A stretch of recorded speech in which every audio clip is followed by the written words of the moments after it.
Hi again then guys, and welcome to the second installment of Rivals, the series where we pit natural rivals against each other, two or more vehicles which are really well suited to go up against each other. And of course last week we had two big diesel Le Mans cars going head to head, and a load of really good suggestions down below in the comments for other versus matches that we could have. So keep those coming down below. Many of the suggested ones were planned anyway, but there are some there which were certainly interesting alternatives to ones which I had planned. Now in this particular pick we're going down a slightly different route. We're pitting Japan's two top exotic concepts against each other. The Toyota FT-1 up against the Honda or Acura NSX concept. So let's get on with it. So first up we have the Toyota FT-1, and for the sake of this series I'm using the graphite model, which is exactly the same mechanically, just has a different paint option. And we're not told a huge amount about either of these cars. We have very little to go on apart from price. So from what I can ascertain by comparing cars in the garage, you can work out how much power they have, how much they weigh, their horsepower per ton, and of course their PP. So we do have some stuff to work with. Now, in the case of the Toyota, this car costs 500,000 credits, which is pretty good for a concept. We're not told what the engine size of the car is. The PP level is 551. The horsepower, I ascertained, was 510 horsepower. We don't know the torque. It weighs 1,320 kilos and consequently puts out 386 horsepower per ton. Now overall the handling on this car is, I would say, very good. It makes a good drifter, and although you can't tune the car very much, it is already very good. It's easy to down tune to the 550 pp level, and overall it's a very fun car to drive. It has the fully detailed interior, and depending on which model you buy, you can get different colour options. And finally, the Toyota managed to get around Ascari in a fraction over 2 minutes and 1 second. So that's the rough overview of the Toyota FT-1. Now let's consider its rival, the Honda or Acura NSX concept. Now the NSX, I would have expected to really run away with this competition. It seems to be the superior of the two in pretty much every way. We're still not told what the engine size is or the amount of torque, but we can ascertain this car has 590 horsepower. It does weigh more at 1,350 kilos, puts out 437 horsepower per ton, and sits at 8 pp higher than the Toyota at 559. It does, though, very, very notably cost twice as much as the Toyota at 1 million credits.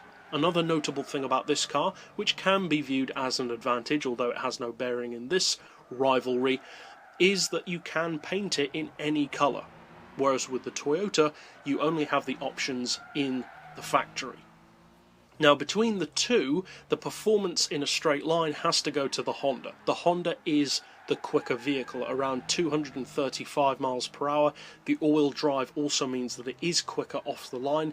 I would give the handling and especially the braking advantage, though, to the Toyota. And of the two, I do personally prefer the FT-1, both from a visual and track performance point of view. But now let's finally do a breakdown and determine our winner. Now, incidentally, the Honda did also get around Ascari in a similar time. It was, however, slower than the Toyota at 2 minutes 2.5, so around a second and a half slower around the track than the FT-1, which, given the fact that the Honda does have more power and an all-wheel drive advantage, is interesting to see. So how do they compare, and purely from a top trumps fun point of view, which one has the upper hand for on-paper specs?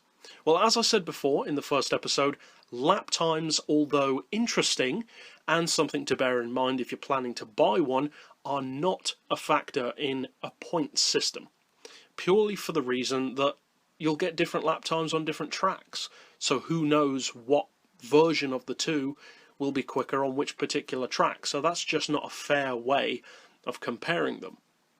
The ways that we are comparing these cars are the ways that are set in stone, the stuff that does not change, the price, the power, the weight, etc. So how do they compare? Well, as you can see from the specs down below, the FT-1 gets a point for its price.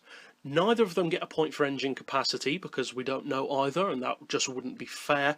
As far as PP, the NSX has the advantage at 559, also the advantage on power at 590.